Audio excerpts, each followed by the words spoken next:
Hey there.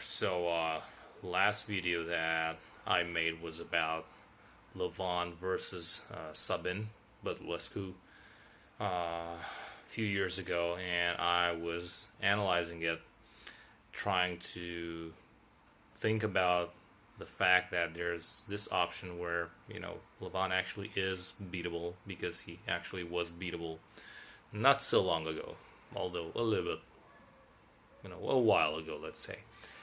But before this video, I actually wanted to make another one on the flip side. However, for some reason I forgot, and some of the comments in the previous video kind of reminded me of this.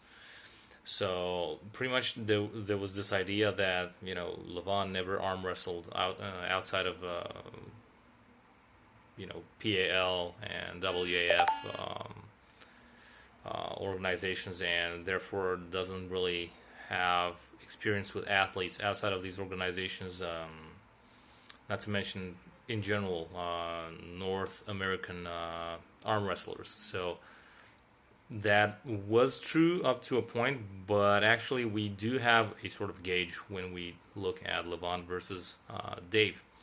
So Levan versus Dave Chaffee, that is an indicator, actually, probably an even more relevant indicator than the Levan versus Sabin, because first of all, it was much more recent, and also we know how Devon, you know, basically did versus Dave. However, we did not know, or we didn't have a good comparison between Devon and Sabin. And therefore, um, what can I say? If you are to do the simple math, which never really applies in arm wrestling or any sport, because you have that vicious, cycle where basically beats B, B beats C, and therefore A should beat C, but actually uh, it's the other way around quite a quite often. So simple, straightforward logic doesn't really apply. However, just looking at how Devon fared compared to Dave versus how Dave fared versus Levan. Yeah, I mean, looking at that match alone, you would again bring the counter argument that Devon would lose. Also, if you go down that route, you should probably compare Dave Chaffee versus Dennis. And then, because you have Dave versus Levan and Dave versus Dennis, more than once actually, um, you can kind of guess in between Levan and Dennis who would be the strongest at its peak, at least. And then based off of that, you compare Dennis versus Devon, and based off of that, you can again predict indirectly how Devon versus Levan will be. Well, I mean, anyway, match is going to happen within 2 days. But just as a final thought on the Dave Chaffee versus Levan, and then with Devon, how can we draw some parallels?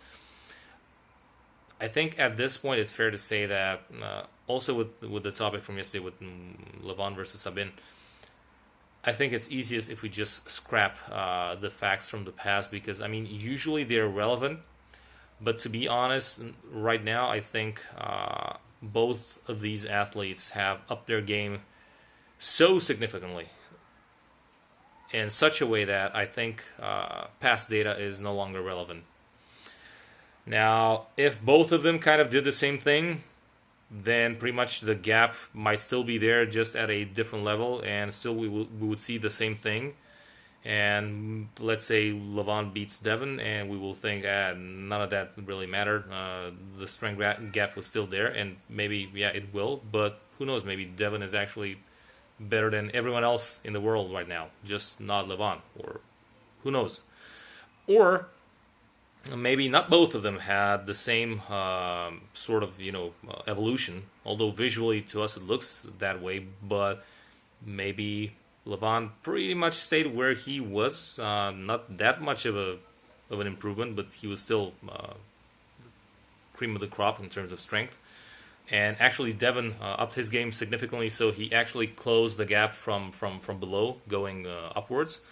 Or maybe, who knows, maybe although Devon packed some weight and some size and, the whole method of training and so on and so forth, but maybe in the end he had marginal gains in terms of the things that translate on the table, no matter the measurements and all those things. And maybe actually Levan really did up his game significantly, and in doing that he only enlarged the gap even more.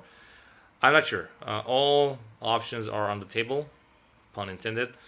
I guess we will see how things go on the table. I know I'm just rambling about it, and I'm just beating a dead horse by this point. But like I always say, you guys let me know what you think in the comment section down below. And you guys do. Actually, the last few videos, you guys were amazing, magnificent, so I really appreciate this. But because of your comments, I start getting thoughts, ideas that I just want to basically discuss on camera, and hopefully one day with you guys, if you offer me something, like I said multiple times. So yeah, let's do a collab, a video, just like everyone else does. It's more fun to have like a podcast type of thing, rather than me just blabbering in front of the camera, do you know what I mean? But yeah, that being said, once more, let me know what you guys think, and until next time, see you 2 days out. Can't wait.